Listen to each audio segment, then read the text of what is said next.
Welcome, everyone. Welcome, everyone.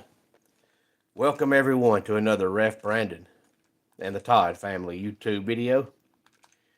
Wherever you are, whatever you may be doing, thank you so much for making Ref Brandon and the Todd family a part of your day. We always greatly appreciate it. I'm here and open one of these blinds, and hopefully it brings a little sunlight into the room. I had to move the studio today, or I guess move myself out of the studio today, because I always say that the room I use is, it's not a living room, it's not a bedroom, it's not a bathroom, it's just an extra room in the house.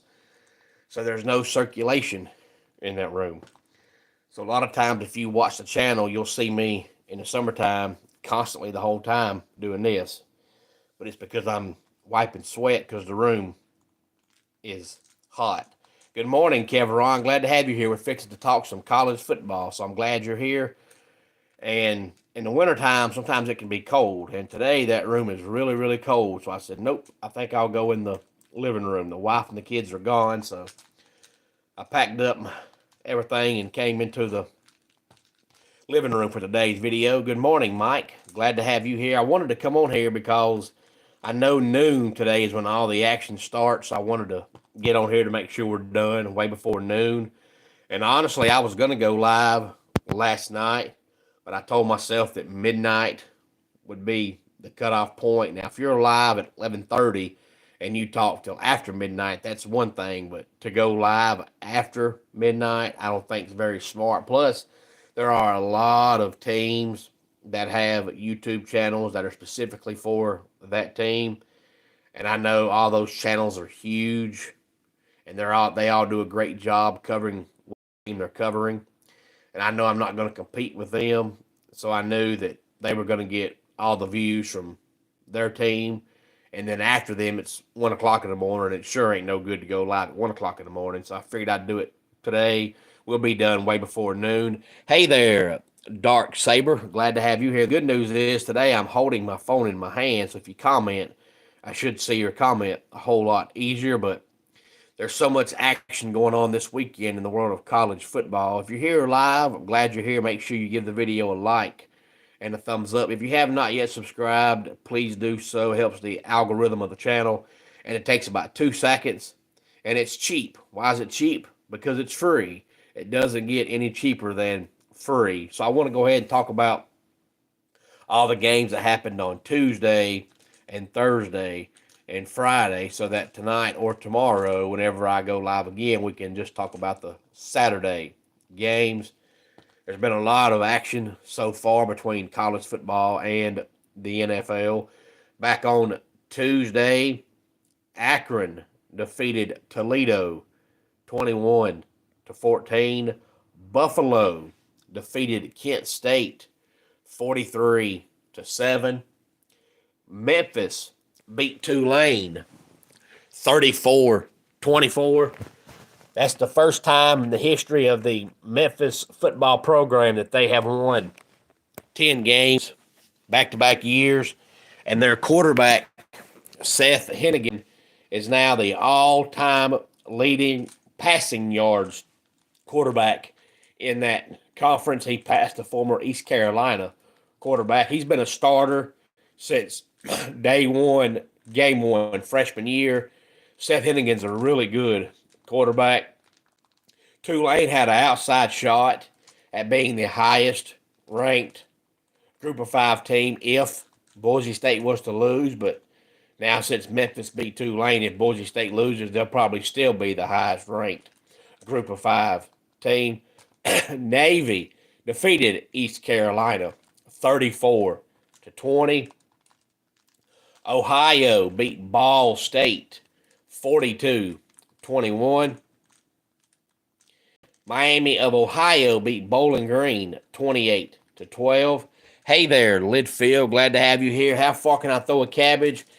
It'd probably be, depending on how big the cabbage was. I've never actually thrown a cabbage and measured the distance, but I'm sure depending on how big the cabbage was, I could throw it a pretty good distance. But a lot of times, if you go to a store to buy one, people pull off all the excess leaves, and then by the time they do that, the cabbage ain't much bigger than an actual softball. But now, if you get one that has all those leaves and extra green on it, it probably won't go very far because those things flop just like this.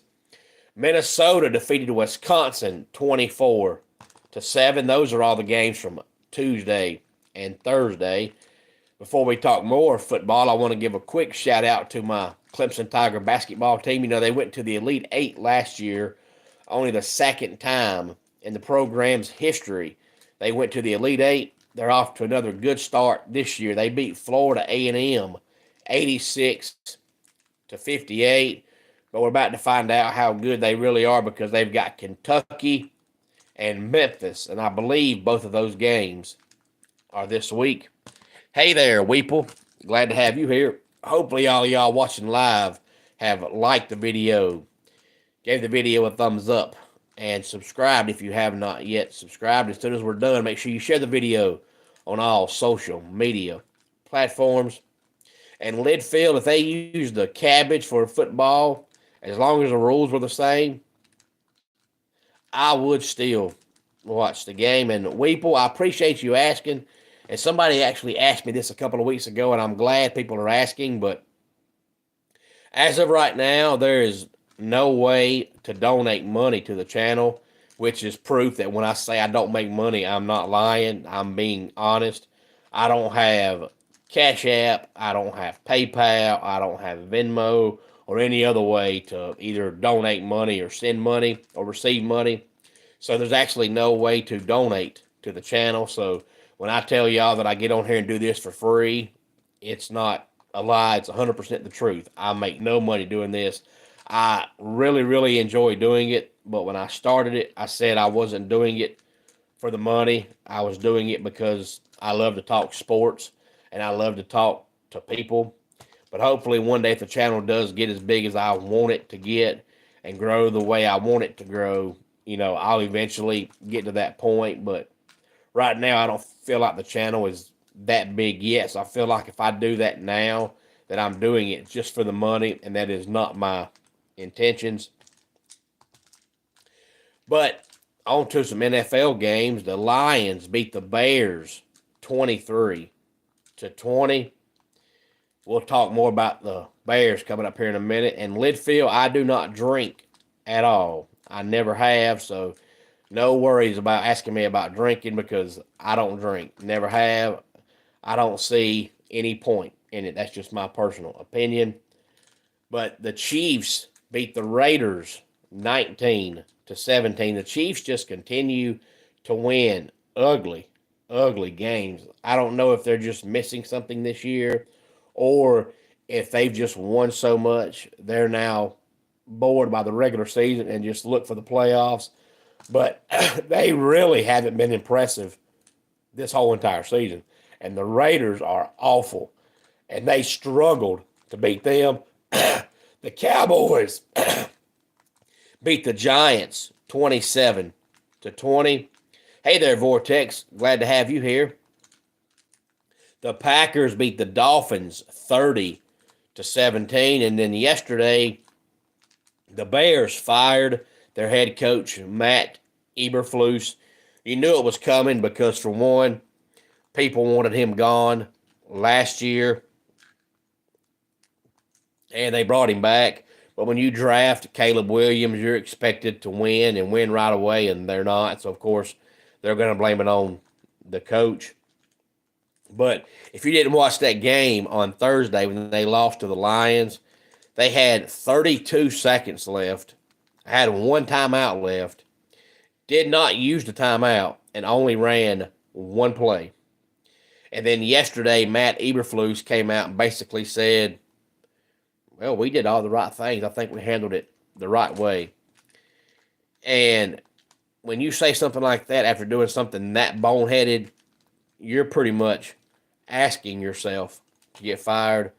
And I have been watching college football, Vortex. I actually just got done talking some college football, and I'm fixing to talk some more college football. Good morning, Harrison. Glad to have you here. We're talking some college football and some NFL. So shortly after Matt Eberflus said that, they fired him. And it's okay to do a boneheaded decision. We're all humans. We all make bad calls, bad decisions, and we all have brain farts. But when you have one, you got to come out and say, hey, we handled that wrong. Something happened.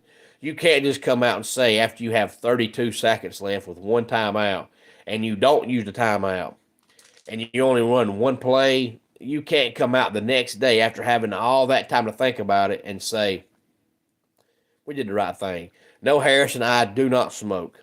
So that is my NFL talk for today.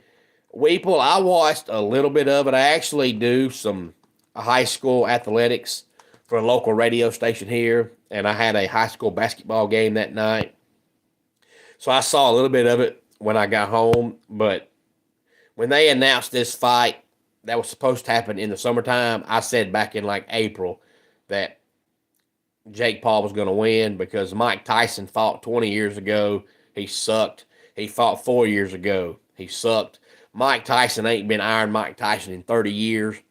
And if you can't fight 4 years ago when you're 4 years younger, to me, common sense tells you come back 4 years older, 4 years slower, that you're not going to win. And I personally think Jake Paul will fight again because Jake Paul actually wants to be a boxer. So nothing wrong with him trying to pursue his goal. And I think most people, even though logic tells you Mike Tyson had no chance, I think most people wanted Mike Tyson to win because most people, for whatever reason, have decided that they hate Jake Paul. And I can't say that because I know nothing about Jake Paul. I can't hate somebody that I personally don't know, that I know nothing about. It just, to me, I can't sit here in good faith and say I hate him when I know nothing about him. And all I know about Jake Paul is he has a YouTube channel. That's all I know. So I can't hate somebody that I know nothing about. But I think all of America hates Jake Paul, so they wanted Mike Tyson to win, even though he's old and slow, just because they hate Jake Paul. But if Mike Tyson could have knocked him out in the first round, that was the only way Mike Tyson could have won. He might be in good shape for a 58-year-old man, but there's a big difference in being in good shape and being in boxing shape. And after that first round, Mike couldn't hardly stand up. So there was no way he was going to beat Jake Paul. You can believe what you want to, but when you fight 20 years ago and you suck, and you fight 4 years ago, you suck. There's nothing in my brain that tells me, well, you sucked 20 years ago, you sucked 4 years ago, and now you're 4 years older, 4 years slower, now you're going to win. That just doesn't compute in my brain. Yesterday, Iowa defeated Nebraska 13-10. I believe you, Weeple. That slap was personal. I don't care who you are. You looking at somebody face to face, and they slap you like that, it's going to tick you off. The only thing worse than being slapped like that is being spit on. I don't think anybody likes being spit on. So the only thing worse than being slapped like that would be to be spit on. But if you gave me the option of being spit on or being slapped, I say slap me. I don't want nobody slobber on me. But either way, that slap is personal. Hey there, Benito. Glad to have you here. Iowa comes from behind to beat Nebraska. Nebraska was actually up at halftime 10-0 and never scored again. But it seems like every year that Iowa plays Nebraska, Iowa wins the game in the final minute. It seems that way every year. So Iowa finishes 8-4. That's a typical Iowa season. They're usually 8-4, 9-3 about every year. San Jose State defeats Stanford 34-31. So Stanford finishes 3-9 for 2 straight years. So they're not going backwards, but they're not getting better. Texas State defeats South Alabama 45-38. This is your first time watching. Benito, glad to have you here. Hopefully you will subscribe to the channel. Hopefully you'll give the video a like and a thumbs up and share the video on all social media platforms. It's typically not this dark. Usually you can see my beautiful, sexy face, but the room that I do the videos in has no insulation. It's just extra room in the house. So it's really hot in the summertime, which I can handle, and really cold in the wintertime. And today I was like, nope, too cold in there. So I came inside the living room, and there's no lighting because I guess the sun is not bright enough. And if I turn the light on, then it's a reflection on the phone, and I can't see the comments. So I don't want to do that. So I'm just going to sit here with the blinds open. But normally it's not always this dark. I'm normally inside a lit studio, but it's too cold in there this morning. I'm fighting a cold, so it didn't sound very good and very logical to fight a cold and go in there and do a long video that might be 35, 40 minutes long inside a room with no kind of heat at all. But glad you're here. Hopefully you subscribe to the channel. We talk college football, NFL, college basketball, NBA, NASCAR, wrestling, baseball, and basically anything else sports wise that you can think of. Us why I enjoy doing the live videos, because I take comments as I go, and as long as they're not robots that comment, I try to respond to every comment that I get. I used to, for all of you new viewers and new subscribers, I used to actually have a intro video, and the one is just talking about that. I used to have a intro video that showed me and my wife and our 3 kids, but my family stays so busy, we don't have a lot of time to record videos. And the video that we had, I think it was about 2 years old, and my daughter was 8, and our twins were 4, and now our daughter is 10, and the twins were 6, and we just haven't had time to do a new video. And I thought, you know what, people are going to start thinking that my kids ain't growing. So since I had no time to do a new video for the intro, I just stopped doing it. But if you're new to the channel, you can go and click on any video and watch it, and you can scroll back to 4, 5, 6 months ago or a year ago and find an intro video and see me and my wife and the kids. But our daughter is now 10, the twins are 6. I thought that's not a very good thing to keep showing this old video where it looks like my kids just aren't getting bigger. So I just got rid of that video. But at one time I did have an intro for the videos. Texas State defeated South Alabama 45-38. And Weeple, you talking about daylight savings. I don't know about where you are and where you're located, but I think there's only 3 states that the time don't change, but for everybody else the time changes. But they have talked about, I know for at least 20 years now, getting rid of it, and every year they claim they're going to pass out this pamphlet for everybody to sign. If they get enough signatures, they'll quit doing it. But I don't believe that, because I've heard that at least 20 years now, and I've never, not one time, seen the first thing to sign. So I don't think it's going away, but I wish it would, just because changing your clock either back or up every 6 months or so is just about dumb. I just want to find one time and stick with it, whether it's hour up, hour back, I don't care. Just find a time and stick with it. But Texas State defeats South Alabama 45-38. Colorado State finishes 8-4. That's a really good season for them. They defeat Utah State 42-37. Sam Houston State defeats Liberty 20-18. I don't use racial slurs, Leroy. I never have. But Liberty's coach, Jamie Chadwell, is supposedly a coach that everybody wants. And every time there's an opening, you hear Jamie Chadwell's name mentioned, but yet I've never heard him being interviewed by any of the big-time programs. Oh, you're in Ohio, it gets dark about 5 or 6. That seems about right now that the time has changed. By 6 o'clock now, it's pitch black dark. And by 7 o'clock, you're saying, man, I'm ready to go to bed. You look at your watch, and it's 7:05, and you're like, man, I feel like an old man, but it just gets dark so early now. But I think Jamie Chadwell hurt his chances this year if he's going to get hired by a big-time program, because Liberty has really been doing good for the last 5 or 6 years. And this year, I mean, 9-3 still a good season, but not like they've been the last few years. So if you're Jamie Chadwell and you're supposed to be a good coach, I don't think you show it by going to Liberty and having all that talent and going 9-3.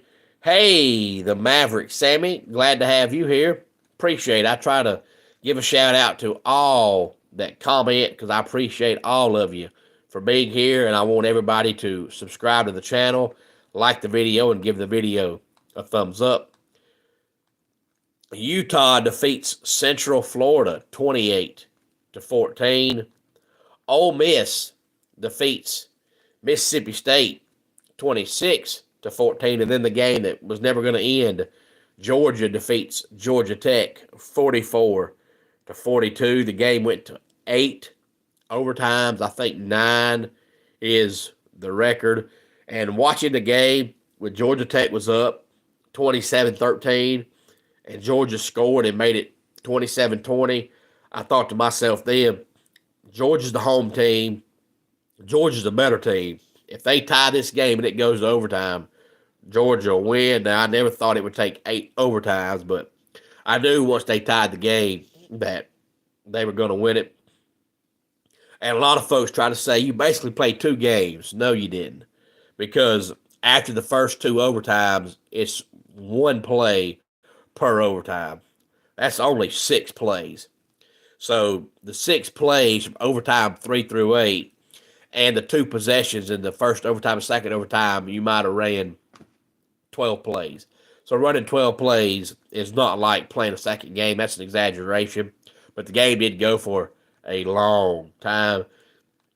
And you got to give props to Haynes King because ever since his injury, he couldn't throw the ball 5 yards. And last night he played like he didn't care if he lost his arms and legs. He was going to do whatever he could to try to win that game. And it's good. But you can tell that Georgia Tech has finally found the right coach. And they're finally going the right direction. And I agree, Mike. He did play his butt off. He had that one fumble that allowed Georgia to tie that game. But outside of that, he played his butt off. And I thought we were going to see their backup quarterback because their backup quarterback has played really good. And Haynes King can't throw the ball. But last night he had no problem throwing the ball. I think the only actual time that I thought Georgia Tech had a chance in overtime was, I believe, the 7th overtime. If I'm wrong, Mike, you can correct me, but I think it was the 7th overtime when Georgia got the pass interference in the end zone. That was a clear pass interference. And Georgia Tech got the ball on the 1. And everybody in the world knew that Haynes King was going to run the ball right there. I mean, you got a running quarterback on the 1-yard line. You're going to run the ball. But if you're going to do that, to me, it's okay to do that. But if you're on the 1-yard line and everybody on the offense and everybody on the defense and everybody in the crowd and everybody at home knows the quarterback's going to run, to me, you get up under center and just do a tush push because that's illegal. And asking Haynes King to get 1 yard when everybody in the world knows he's going to run the ball makes a lot more sense than asking Haynes King to run the ball from the 5-yard line. But basically, when you're in the shotgun, you're catching the ball at about the 5. And when all 11 guys on defense know you're going to run the ball, that doesn't make much sense.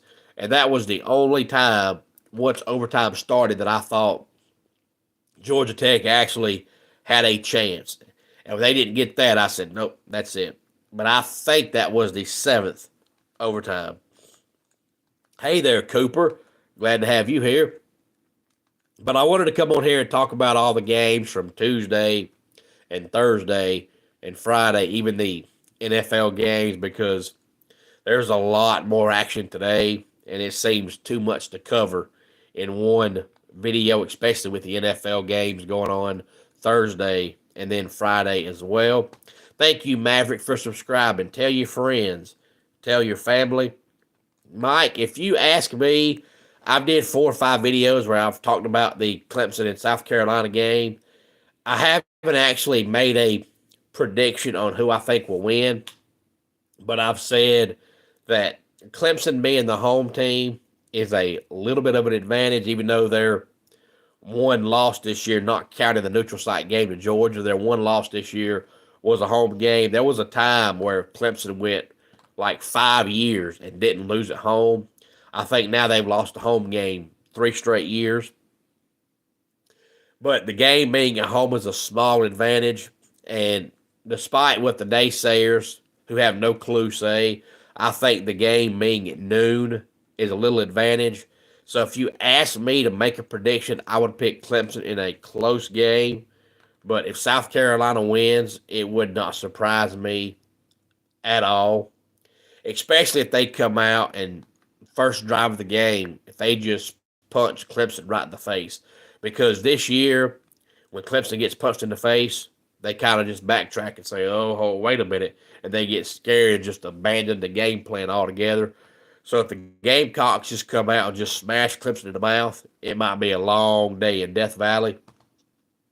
But it's kind of hard to say because South Carolina has, in my opinion, the best defensive front in the country. If it's not first, it's second or third.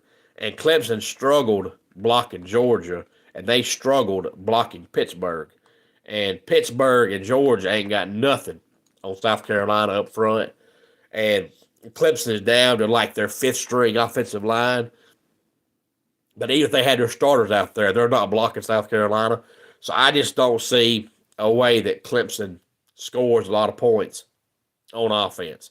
So if they don't get points on defense, we know as bad as special teams is, they're not getting points on special teams. That's not happening.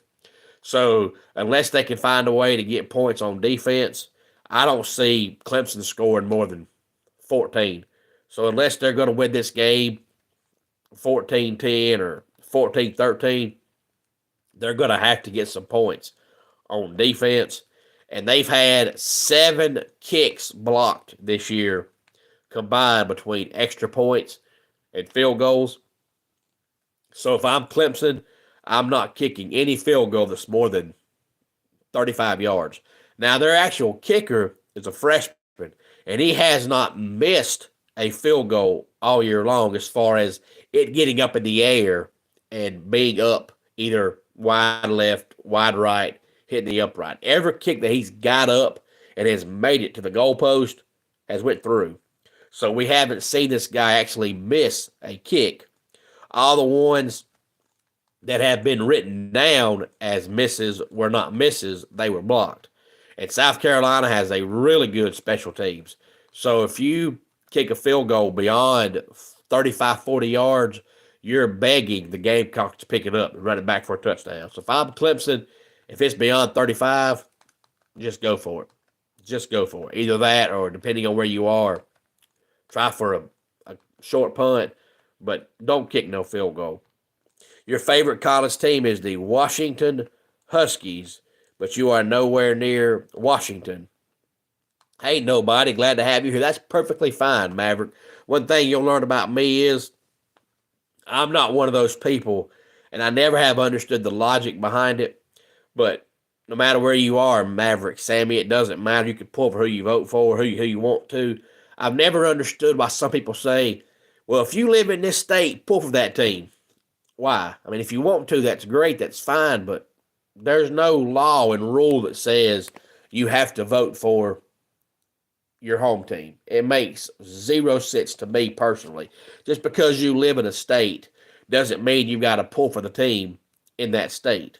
So I'm not going to tell you, hey, you live in so-and-so, pull for that team. No, if you want to live in Florida and pull for the USC Trojans in California, you can do it. Now, it's going to be harder to attend a game if you're in Florida and pulling for a team in California. Just because you can't go to a game doesn't mean you can't pull for that team. You live 15 minutes from Athens and hate the Mutts. I'm right there with you, and I totally understand that. I mean, I know people that grow up in a certain state or a certain town, and they'll hate the team in that town or state because growing up, that's all you hear about. and you get sick and tired of hearing that team all the time, like nobody else exists except for that team. So by the time you become an adult, you're like, you know what? I'm not voting for that team. I'm sick of that team. I'm tired of hearing about that team. So I understand either way. If you want to vote for a team just because you live there, I get it. If you want to hate the team because you live there, I get it. If you just want to be different and pull for somebody else, I totally get it. That's the way I am. And almost every sport that I personally follow, I try to pull for the team that I know nobody else does. That way, I'm not following a bandwagon. That way, I'm being different because we need different. Being the same is boring. Hello there, Weeple. Glad you are back. But enjoy all of the college football games today. I'll either be back on here tonight or tomorrow talking about all the games from today. So this is your chance to comment on what's happened up to this point. And then either tonight or tomorrow, I'll talk about all the games that happened today. I'm sure we'll see some upsets. Maybe not as many as we saw last week. I think there was 6 teams, I believe, in the top 15 last week that lost. I don't know if we'll see that many upsets. You're hurting a bit still, but ready for some games. Yes, I am too. And it sucks that the regular season is over. The good news is now, between the fact that there's 945 bowl games and the playoffs, there's still as many weeks of college football in front of us as there is behind us. Now, not as many games, but as far as weeks, there's just as many weeks ahead as there is behind. So we're actually only about the midway point of the season, but we're at the end of the regular season, with the exception of the Army-Navy game, which comes up in 2 weeks because they always get their own Saturday dedicated to the Army-Navy game. So we'll have the conference championship games next weekend, and then we'll have the Army-Navy game the following weekend, and then we'll start the bowl games and playoffs right after that. But let's go ahead and get our dad joke of the day in here. My friend told me, I'm very good at knowing what words mean. And I said, well, define avoidable. And he said, what a matador attempts to do. That's your dad joke of the day. Before I sign off, let me comment to what Mike said. Do you think Tech playing so close will help you get a decent bowl? Mike, honestly, I think you'll get a decent bowl whether you won that game last night or not. But I'll have to go back and look to see, what the options are, because now that some of these bowl games are involved in the playoffs, I don't even know what is considered a good bowl game now, because to some, people are saying, well, if you don't go to the playoffs, there is no good bowl game. I disagree with that. I think it depends on who you are. I think if you're an Alabama or a Georgia or an Ohio State or Oregon or any of the blue bloods that expect to go to the playoffs every year, well, if you expect to go to the playoffs and all of a sudden you don't, then any bowl game you go to you and your fan base is not good enough. But if you're a Georgia Tech or a Central Florida, a team like that doesn't expect to go to the playoffs, then a major bowl game can be good for your program. But before the bowl games start, I'll go back and look and see what a good bowl game is now, because I can't even remember which bowl games are now part of the playoffs. But that does it for today's Ref Brandon and the Todd Family YouTube video. Until next time, it's Ref Brandon saying, just like in pro wrestling, life can be over by the count of 3. Tell your friends and family how much you love them.